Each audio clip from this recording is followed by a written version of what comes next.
What is going on, guys? My name is Friendly Machine, and today I've got you a pretty badass gameplay. It is my highest KD gameplay on this channel yet, but it's not the highest one I've got, and I'm going to mention that in a little bit. So in this gameplay I go 77-1 if you haven't been able to tell by the title or the thumbnail of the video, and I'm playing a bit of Riot Domination solo, and I'm just getting to know this map so well now. It's becoming one of my favourite maps just because I'm learning it really well. I'm having a lot of good fun on it, and I just want to mention first of all that I will not be doing the Manticore Monday series that I said I might be doing in my last video.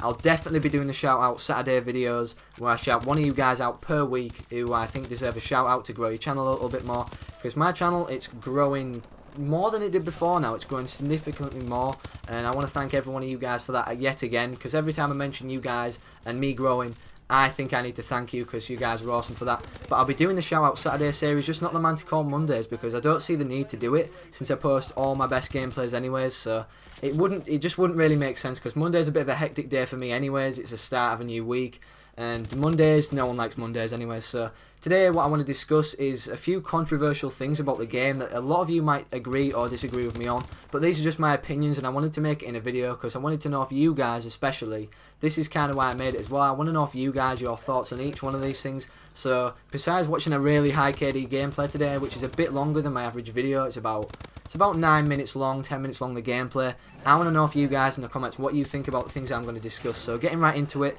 is, what did Call of Duty Advanced Warfare do right and what did they do wrong? And I'm going to discuss two sides and two like kind of variations where I think something's right or wrong with all the things I discuss here. So I'm going to get right into it by saying, what did they do right with exosuits? Well, to be fair, I love the exosuit. I love scaling maps. It's just a really good way to add variation to a game, especially with all this height and the height advantage.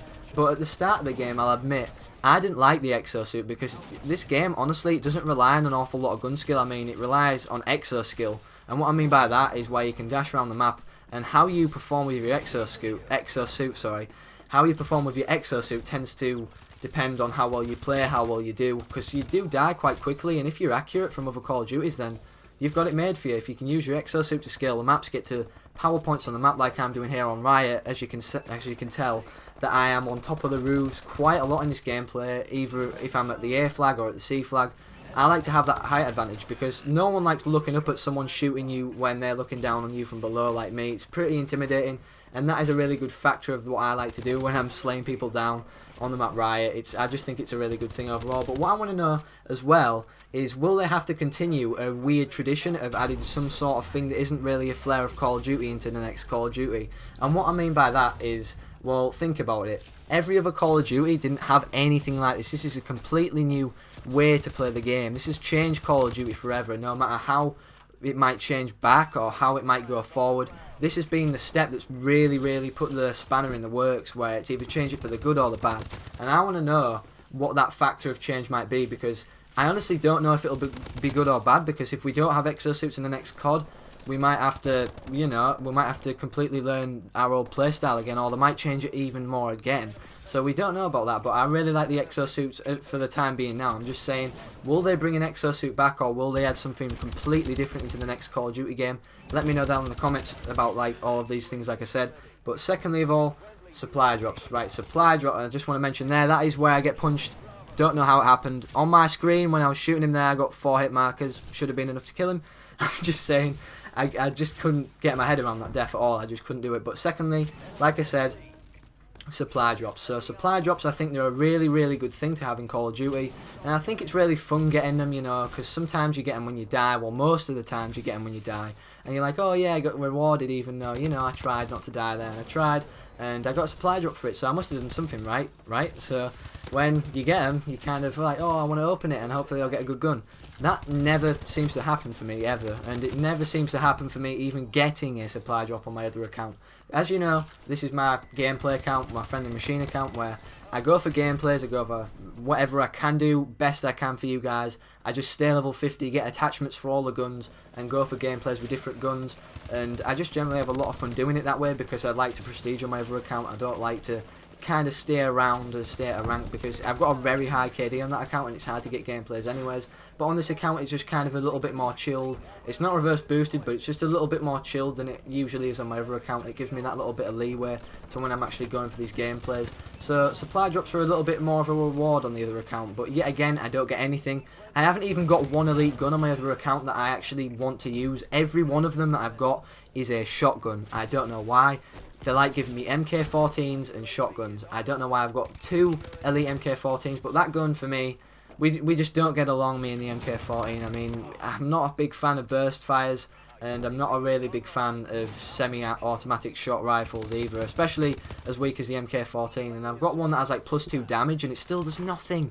It still does absolutely nothing when I'm like performing with it. It doesn't seem to do anything at all. I don't know why, but supply drops, they are nice to have, but when you get them I feel like you should be able to determine if you're going to get something better or if you're going to get something worse. So you should have like little challenges individually to get them, because when I feel like Call of Duty adds a system to their game, they don't fully think about how they could really improve it. So when you get a supply drop, you should have to do like a kind of a little challenge, or kind of do really well. And if the weller you do, or the better you do, might be a better way of wording it, the better you do, the better chance you should have at getting something pretty awesome in your supply drop. And I think that's a really good system, because not only does it reward us guys for enjoying the game and doing good, but it rewards the good players who actually really want to put the time into the game. I mean, I've seen so many people who are like ranked 10 or below with HBR A3 Insanities, AK-12 RIPs, Obsidian Steeds, which is the BAL version, and the other BAL version, which is the Inferno. And this is what I don't understand.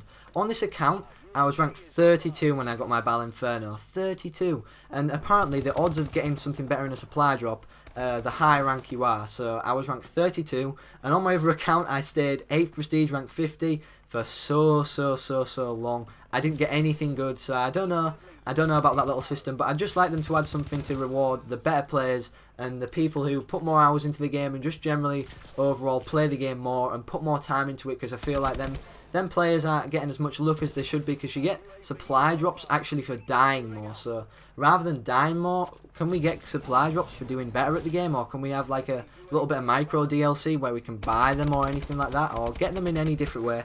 I don't know. What do you guys think about that? Let me know. But thirdly, score streaks. Now, score streaks in this game, you've got to be kind of new and adapting to the way Call of Duty is going with pub stompers. And what I mean by pub stompers is people like me who go for these gameplays and try and get what the best I can, like 77 to 1. I don't even settle for that now. I set my standards pretty high. But pub stompers, we like doing and getting very unusual things like DNA bombs, double DNA bombs, weird gameplays that generally we like to think entertain people. Like, I hope I entertain you guys with the gameplays I get, and I hope they're good enough, because I literally try my hardest and I put my heart and soul into getting these gameplays. And by that, we use generally things that don't kill people for score streaks, like UAV. You can see now I'm just using the UAV and I'm not using anything else. If I use anything else ever, it's just the system hack, and it's not one that I have anything on besides disable exosuit. So that does nothing to kill the enemies, and the things that do kill the enemies in this game, there's a perk to literally nerf that, and that perk is obviously Blind Eye. So probably a lot of you guys probably already use that, and it is a very overused perk.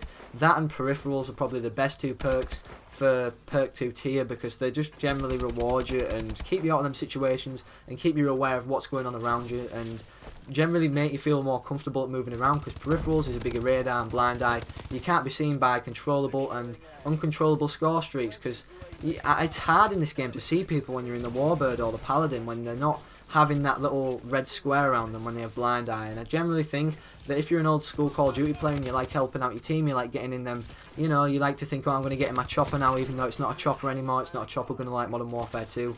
You might like helping out your team, you might like clearing people off flags the old school way, where we get a massive kill streak, but I just don't generally think that score streaks have gone their way this year. I mean, I'd personally like a specialist package. So that's basically it for today, guys. I know it was pretty quick and it was a pretty long gameplay, but I thoroughly described everything that I wanted to, and I want to know off you guys in the comments, like I said, and I'll put the final score on screen for a little bit, and just so you guys can see, I definitely went 77 to 1, because you guys probably won't want to go back and pause the video and see every kill I got. So there I go, 77 to 1, bing, right on the screen now. So hopefully you guys enjoyed today's video. If you did, please slap a like down below and a favourite if you really enjoyed it, and I want to thank you guys so much for watching, and peace out.